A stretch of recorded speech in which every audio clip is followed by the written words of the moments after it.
Hello everybody, welcome to part 2 of Yellow to Pink Training Allergic to Excuses. My name is Jacqueline Jensen. I am a purple status presenter with Unique, here with my great friend Matthew Taylor. He is a blue status presenter, so he knows how to get to pink and beyond.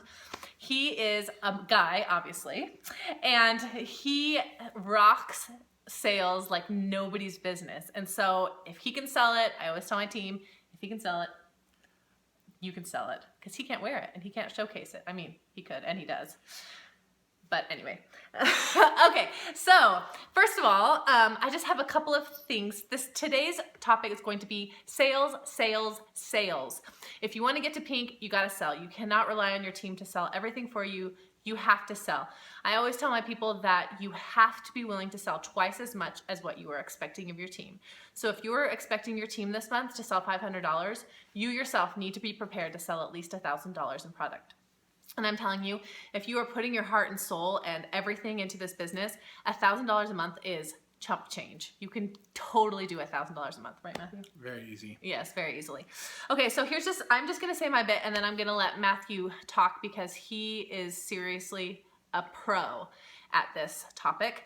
But it's important that you think out of the box. And so a lot of people just think if they post 3 times on Facebook, like we tell them to do, they're gonna sell $1,000 a month. Now, that's not gonna happen for most people. Most people, that's just kind of the tip of the iceberg. And then from there, you have to think out of the box, like how are you gonna get sales? So just a couple of ideas. When you're out and about, always carry stock with you. Hopefully you took advantage of this amazing presenter perk this month where you got the $75 with all that stock plus a bag with those clear pockets in it. So when you're out and about, carry it with you. People are gonna see the mascara, they're gonna see your catalogs and your Blitz cards, and talk to everybody that you meet. Talk to people in the grocery store, talk to people at Starbucks. Go in there with one eye regular, one eye 3D. Say, do you see a difference in my eyelashes? My sponsor, Chelsea, this is what she did. She sold $4,000 in product a month by just going into Starbucks and sitting there and asking people if they see a difference in her eyes. She told me a story of when she went to the doctor's office one time and sold 8 mascaras to the nurses there because she just talked to them about it. You just have to not be afraid. Just go out and get out of your comfort zone. Don't be afraid to talk to your coworkers. Carry your bag with you if you feel like that's appropriate in your place of business. Talk to your coworkers. Go to and invite yourself to different clubs. So join different clubs, different hobby groups maybe in your city. Add yourself to as many Facebook groups as you can, not just buy, sell, trade, but maybe there's a mom's Facebook group or a skier's Facebook group. There's tons that are just for like hobbyists, and that's a great way to gain more contacts and add more friends. And since we're talking about this, I want you all to make it your goal to add 5 new Facebook friends a day. Now that's a pretty easy goal to do because if you're going and you're in those discussions, if you're in a discussion in one of those groups, just start adding those people as friends and then comment on their stuff, message them, not about Unique, but just message them. And then because of the Facebook algorithms, they're gonna see your posts more often if you're interacting with them. On birthdays, message the people, offer them a discount, say happy birthday, I'll give you 20% off of your order today. And then of course, vendor events. Vendor events are huge and a lot of people don't really take advantage of that, or they might think, oh, I don't have a lot of stock. No, you do a vendor event because it gets your name out there. You can do a drawing, you can get new contacts, you can start new parties, and you can even get recruits from those. But what is your just fallback? If you're feeling like you're stuck with Unique, mine is parties. And when I feel like I'm stuck, I just start messaging people like crazy, trying to get those parties going because I know parties equal sales / recruits. So now that you've heard my perspective, I want to introduce my friend Matthew. He's a guy and his perspective is a little different than mine. So Matthew, what do you do when you feel stuck with sales? So with regards to sales, because I am a guy, mine is automatically outside the box.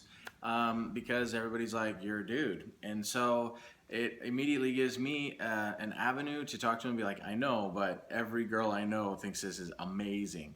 And so when something feels like it's not working, I just take a look at it and see how many people am I really talking to? How many people am I actually conversing with? Because through the day, you will talk to say 10 people, but if you don't mention the fact that you sell Unique to any of them, then they will never buy anything from you. But if you mention it to all 10 of them, then you may sell to 3 of them, and that's 3 more sales than you would have had if you didn't say anything. So when I find that, man, I haven't sold anything, or man, I'm really not selling anything right now, I really take a look and see how many people am I really talking to, and then be really honest about it, because it's easy to be like, well, I messaged this person and I sent out messages the other day, but when I think about it, sometimes it's like you sent out 3 messages, and 3 messages is not going to make you $1,000 in sales.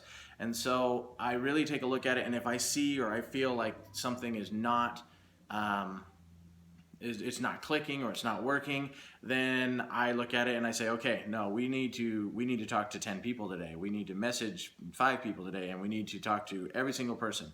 I always have some stock with me of some sort. My boss at work, she was like, you really sell this makeup? I said, yeah, I have it in my car right now. I went out and got it, and there you go. So, I mean, if I didn't have it, she probably would have just been like, oh, that's weird, and go someplace else. But because I had it right then, I was able to give it to her, put it in her hands, and say, here you go, try it. If you don't love it, then you come talk to me, but I know you'll love it. And it was that easy. So that is what I do. Yeah. And just like the bottom line is, you're going to have to get out of your comfort zone. Like, if you want this bad enough, you're going to have to talk to people you don't want to talk to. You're going to have to message lots of people, and lots of people are going to tell you no. No is going to be one of the topics of one of our series. But no is a good thing, because every no leads you closer to a yes. And so just don't be afraid. Don't feel rejected. Don't take it personally. Just keep going, keep pushing. If things aren't working, don't keep trying those things. Try something new. We've just given you about 10 ideas, but there's way more out there. If you Google like how to sell things, there's so many more techniques than even we touched on. So go out there. I want to see you all get pink. We're calling this month Pinkuary, because we want everybody to get pink in February. So if you have any questions, comment below. If you watched this, comment below, because I want to see who we're talking to. Love you all. Have a wonderful day.